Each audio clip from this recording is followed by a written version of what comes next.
लेकिन अनुराग भदौरिया कुछ कह रहे थे और मैं आ रहा हूं आपके पास भी। संजय जी, अनुराग जी बोलिए। को बोला क्या बोला? देखिए, भारतीय जनता पार्टी के प्रवक्ता हिंदू मुस्लिम पे आ गए। नहीं, मैं आपसे कह रहा हूं, आपके नेता क्यों नहीं टमाटर का विषय उठाते? मेरी दिक्कत यह है अनुराग भदौरिया जी, अखिलेश जी, डिंपल जी क्यों टमाटर प्याज का मुद्दा नहीं उठाते? अरे मैं आपसे पूछ रहा हूं, वो क्यों मॉनसून ऑफर दे रहे हैं? आप क्यों बीजेपी के एमएलए को समाजवादी पार्टी एमएलए बनाना चाह रहे हैं? तो बोलने रातों रात नहीं पूछ रहा हूं, सवाल तो सुनिए। आपको अपने ढर्रे में बोलना है, सवाल मेरा जवाब दीजिए। हाँ तो जवाब दे दूं। दीजिए। मैंने कहा बीजेपी के महंगाई पे सवाल करिए। दे रहा हूं। बीजेपी के प्रवक्ता कह रहे हैं हिंदू मुस्लिम करने लगे। आप क्या कर रहे हैं? जैसे फंसते हैं वैसे हिंदू मुस्लिम करने लगते हैं। मैंने कहा जब टमाटर खरीदने जाता है ना कोई व्यक्ति और मार्केट के अंदर जाता है तो वहां पे आदमी ये नहीं पूछता किस जाति धर्म के हो। दुकानदार कहता है 120 रुपया दो, 100 रुपया दो, 1 किलो टमाटर ले जाओ। वो आपसे जाति धर्म नहीं पूछता है। तब आदमी को बड़ी परेशानी होती है। महंगाई का दर्द का आप नहीं समझोगे, इसलिए आप टमाटर आपके लिए आप समझते हैं अनुराग जी? जाइए मार्केट के अंदर लोगों की हालत खराब है। आप समझते हैं महंगाई का दर्द? सवाल यह है कि भारतीय जनता पार्टी, सुनिए नहीं मैं आपसे पूछ रहा हूं, आप समझते हैं? बोलने दो भाई, मैं सुन रहा हूं।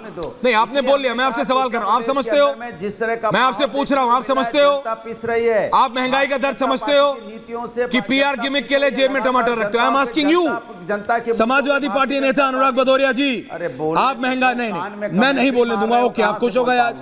ओके सुनिए, आप महंगाई का दर्द समझते हैं? अरे जवाब तो देने सुनिए। हाँ, अरे भाई हाँ या ना, जवाब इस दिस। प्रवक्ता बहुत आप थोड़ा जवाब देने दो। मैं आपसे पूछ रहा हूं भदौरिया साहब, हाँ ना, आप महंगाई का दर्द समझते हैं? अरे यार, तो अखिलेश यादव, डिंपल यादव, राम गोपाल यादव, समझते किसान आदमी, एक ही परिवार के नाम ले रहा हूं, धर्मेंद्र यादव, किसान आदमी, शिवपाल यादव, अक्षय यादव, आदित्य यादव, एक का तो नाम बताइए जिसने महंगाई पे एक पत्रकार वार्ता की हो 24 के रिजल्ट के बाद। एक प्रेस कॉन्फ्रेंस, अरे मुझे बोलने दो। एक नहीं बोलने दूंगा। एक प्रेस कॉन्फ्रेंस बताइए। देखिए लगातार एक प्रेस कॉन्फ्रेंस बताइए, टमाटर दिखाने के एक बाइट बताइए। कुर्ता पे छोड़ दिया आपके एक नेता ने, every leader on air right now, Satish ji, Renu ji, Vijay ji, Ajay ji, everyone on air. मेरे को बताइए अनुराग भदौरिया जी। नहीं भाग गए। कौन भाग गया? यू आर ऑन एयर, भाग लिए। लिसन, आप, मैं आपसे पूछ रहा हूं क्यों एक सेकंड अजय जी, अजय जी आप समाजवादी पार्टी में नहीं है। अजय जी आप तो एसपी में नहीं है, आप तो होल्ड कीजिए।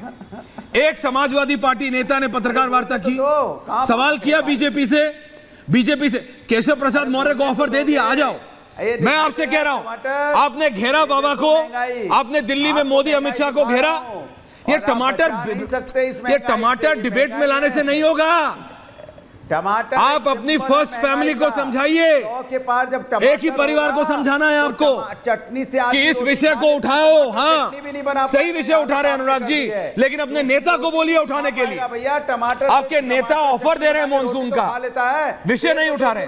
रेणु मित्तल विषय उठाइए अनुराग जी, सब्जी तो प्लीज एडवाइज योर लीडर। टमाटर की चटनी अपने नेता को बताइए ये विषय उठाने के लिए। भैया हाँ रेणु जी तो बोल रहा हूँ, आप उठाएं, कांड दे रहा हूं। रेणु जी एक शब्द ऑनर गया आपका। रेणु मित्तल जी, संजय जी को भी रखिए। रेणु जी, आप इतना महंगा आलू क्यों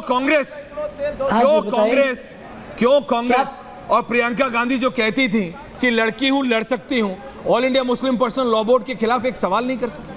कोर्ट ने बोला कि मुसलमान महिलाओं को तलाक के बाद भत्ता मिलना चाहिए। Is that wrong ma'am? No, but Congress चुप रही, प्रियंका गांधी जी चुप रही, राहुल गांधी चुप रहे, रॉबर्ट वाड्रा भी आजकल तो आ जाते हैं बाइट देने, वो भी चुप रहे। क्यों? गलत तो गलत है ना। राहुल ने कहा था कि मैं सही के साथ खड़ा हूं, देखिए क्यों नहीं बोले?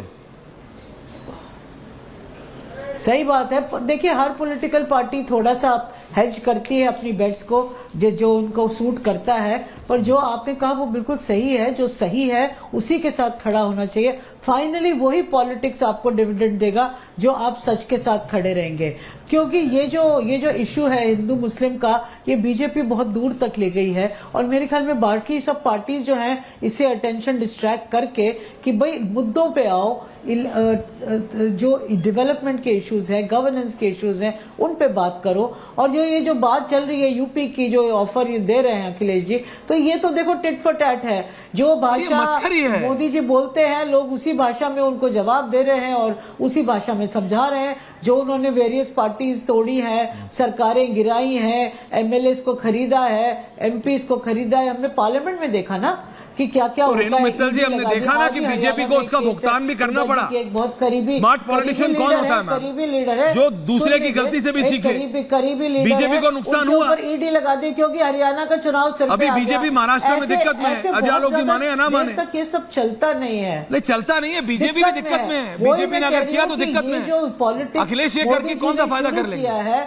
ये बहुत प्रॉब्लम है और इससे इनको और प्रॉब्लम बढ़ेगी, पर ये मान ही नहीं रहे। आज फिर ईडी लगा दी एक हुड्डा जी के करीबी एमएलए के ऊपर, और एक और एमएलए हैं जो पैसे वाले हैं, दोनों वो हैं, उनके ऊपर भी वो बेचारे भागे फिर रहे हैं। तो ये जो पॉलिटिक्स मोदी जी कर रहे हैं, सोचते हैं इससे चुनाव जीत जाएंगे, ये तो है, मुझको लगता है बिल्कुल काउंटर प्रोडक्टिव है। अगर मोदी जी अपना डेवलपमेंट और गवर्नेंस पे चले तो जरूर चुनाव जीतेंगे, पर ऐसे नहीं इसको तोड़, इसको फोड़, इसको मार, इसको पीट, इसको हटा और ये सरकार गिरा, तो नहीं चल सकता बहुत दिन तक। और 2024 के इलेक्शन रिजल्ट में उनको ये कुछ बात हद तक समझ में आ गई होगी, पर वो किसी हद तक बिलीव नहीं करना चाहते, वो एडमिट नहीं करना चाहते कि जिस राह पे वो चले थे वो गलत थी। और वो जो बीजेपी के स्पोक्स पर्सन है, डिफेंड करना ही होगा जो वो कर रहे हैं, पर अंदर पार्टी में एक नाराजगी है इस इशू को लेके। जैसे कि नाराजगी है कि अजीत पवार को क्यों लाए जो इतना बीजेपी, तो बीजेपी उसका भुगतान। मैम मैं वही कह रहा हूँ, बीजेपी ने जो किया, अगर अखिलेश भी वही गलती करेंगे तो भुगतेंगे। लेकिन इसमें एक और नेता है, अरविंद केजरीवाल, संजय मिश्रा जी, फ्री पानी और फ्री बिजली देने आए थे, फ्री दारू के चक्कर में जेल में पड़े हैं। आप लोग वादा दे देते हैं कोई भी हो, आपने तो कहा था इधर वाले भी गलत है, उधर वाले भी गलत है। विजय जी यही कहा था ना रामलीला मैदान में। रात को आपने हमको ओबी में सुलवाया, ओबी वैन आती थी पहले, अब तो लाइव व्यू आता है। हम उधर रामलीला मैदान के बाहर ओबी में सोया हूं मैं 4 या 5 दिन, अर्नब ने बोला हिलना नहीं है वहां से, हमें लेने, किस लिए? आपने सब वेस्ट कर दिया। आप तो इनसे भी ज्यादा गड़बड़ निकल गए, आप तो इनसे भी ज्यादा गड़बड़ निकल गए, इधर वालों से भी उधर वालों से भी। पानी और बिजली देने आए थे, शराब के चक्कर में जेल में बैठे हैं आप। आपने जो परिश्रम किया, नहीं मेरा परिश्रम छोड़िए, अभी आप दोबारा बैठेंगे तो मुझे तो फिर जाना पड़ेगा, वो आप छोड़िए। लेकिन आप मुझे बात बताइए, आपने जनता को फ्री पानी देने का वादा किया, फ्री बिजली, चलिए तब तक होता रहा, आप फ्री शराब तक पहुंच गए, पेटी पे पेटी free, can pay can free, ये क्या है? अब मैं बोल, वो अलग तरह से मिसलीड करते हैं, आप अलग तरह से मिसलीड कर रहे हैं। मैं कुछ जवाब, प्लीज बोलिए। मैं ये कहना चाह रहा हूँ, आपने जो उस वक्त परिश्रम किया, मेरे परिश्रम बहन में जो आप 3 रात जनता की चिंता करिए, 4 रात गुजारे जनता की, मैं कह रहा हूँ देखिए आपके सामने कितना अच्छा रिजल्ट आया। एक सरकार ऐसी बनी भारत में पहली बार, और इसलिए उनके कहने का हक है, दोनों तरफ इधर भी और उधर भी गड़बड़ है। वो क्यों बोलते हैं? उन्होंने कहा कि हम दिल्ली उन्होंने ये कहा कि हम अपनी जनता को फ्री शिक्षा देंगे, हम शिक्षित करेंगे। बीजेपी ने क्या किया? बीजेपी ने कहा हम इसमें घोटाला खोजेंगे क्योंकि हमारे नीति के खिलाफ है। अगर होगा नहीं तो हम ढूंढ लेंगे। नहीं, मैं वही तो कह रहा हूँ कि हम शिक्षा पे बात ही नहीं करेंगे, हम तुम्हें फंड ही नहीं देंगे, तुम कहाँ से फ्री शिक्षा दोगे, जनता को कहाँ से पढ़ाओगे? उन्होंने कहा भाई निःशुल्क में स्वास्थ्य सुविधा करवाऊंगा, प्रदान करवाऊंगा जनता को। इन्होंने कहा भाई कहाँ से करा लोगे, हम तो उसमें घोटाला को डिस्टर्ब करेंगे। ये फ्री शराब क्यों देने लगे? तो कर लो सर। हाँ। मैं ये कह रहा हूँ, उन्होंने कहा कि नहीं हम महिलाओं को बस फ्री करके देंगे। बीजेपी बोली कैसे कर लोगे भैया, ये तो हमारी नीति के खिलाफ है, हम जनता के लिए तो जीते ही नहीं है, हम तो अपने लिए जीते हैं, स्वयं की विकास की बात करते हैं। जनता गलतफहमी में होती है कि भाई सबकी विकास की बात करते हैं। और ये प्रमाण है, सिर्फ दिल्ली ही नहीं, हम कह रहे हैं कि जनता को मूर्ख समझते हैं यदि आप लोग, तो समझना बंद कर दीजिए। 40% कमीशन का कर्नाटका के मुख्यमंत्री के ऊपर, येदियुरप्पा के ऊपर 40% कमीशन लेने का आरोप लगा। बीजेपी ने क्या किया?